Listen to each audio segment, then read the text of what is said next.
এই মিনি পুডিংটা আমি কিভাবে বানালাম চলেন দেখি। প্রথমে এই যে আমি দুধ জাল করে নিচ্ছি, এখানে কিন্তু 5 কেজি দুধ আছে, তার অর্ধেক করে নিতে হবে, মানে 2.5 কেজি। এরপরে আমি ক্যারামেলটা বানাই নিব চিনি দিয়ে। এই যে আমার চুলার মধ্যে এত জাল, এই রে পড়ে গেল, রই কেউ ধরো রে। থাক সমস্যা নাই, আমি তাড়াতাড়ি নামাই নিছি। যে তাও আমার ক্যারামেলটা এত সুন্দর হয়েছে, পারফেক্ট। এখন আমি দুধের মধ্যে চিনি দিয়ে একদম ভালো করে ফাটাই নেব। আমার কাছে হ্যান্ড মিক্স নাই, তাই আমি চামচ দিয়ে ফাটাই নিচ্ছি। এরপরে অনেক বড় সাইজের 2টা ডিম দিয়ে দিলাম, উট পাখির ডিম। এরপরে এই ডিমের কাঁচা স্মেলটা যেন না আসে, এর জন্য একটু ভ্যানিলা এসেন্স দিলাম। এরপরে ভালো করে ফাটাই নিতে হবে। আমার কাছে টিফিন ক্যারি কোনো ছোট বাটিগুলো নাই, এর জন্য আমি একটা মবের মধ্যেই পুডিংটা বানাই নেব।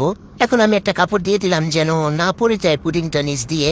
এরপরে তবে খুঁজে পাইতেছিলাম না কি দিয়ে আমার পুডিংটা ঢাকবো, পরে একটা প্লেট নিয়ে উপরে ঢেকে দিচ্ছি। এরপর একবার চেক করে দেখলাম যে না হয় নাই, আবার ঢেকে দিলাম।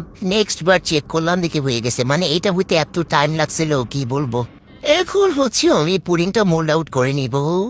এই যে দেখেন, মানে পুডিংটা এত পারফেক্ট হইছে, মানে কি বলবো, মিনি পুডিংও যে আমি এত সুন্দর পারফেক্ট বানাইতে পারছি, মানে এত সুন্দর হইছে।